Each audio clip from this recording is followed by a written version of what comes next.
Our top story this week, an old drug is back and creating new problems in DuPage County.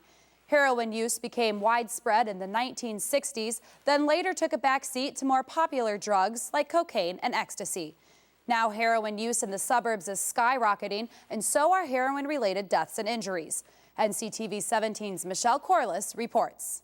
The GIESEL family of Naperville knows firsthand how heroin can rip the fabric of a family apart.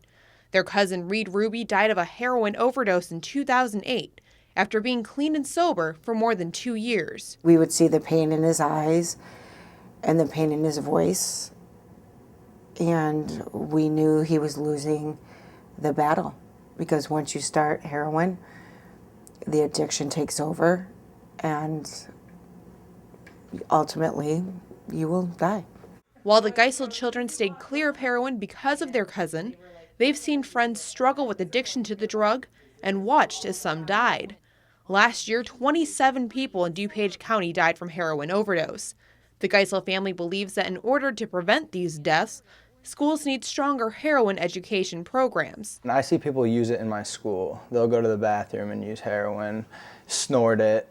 So it's everywhere. They just use it and abuse it all the time. You hear kids dropping dead all the time of heroin overdoses, and it's not taught in high schools at all. Today's young adults are becoming the new faces of heroin. Officials say the public treatment admissions for heroin among 18 to 24-year-olds in the suburbs have raised 140% in the last 10 years, and that heroin is quickly becoming the drug of choice in DuPage County.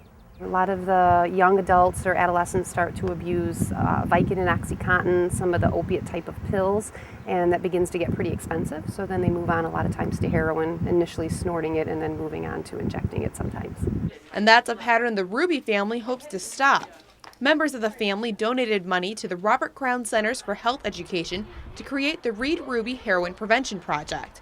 Robert Crown's staff plan to use the funds to create an educational program which will be the first of its kind in the nation. It's about the brain and the science of addiction and the analysis of the triggers for teens' high-risk behaviors such as heroin use.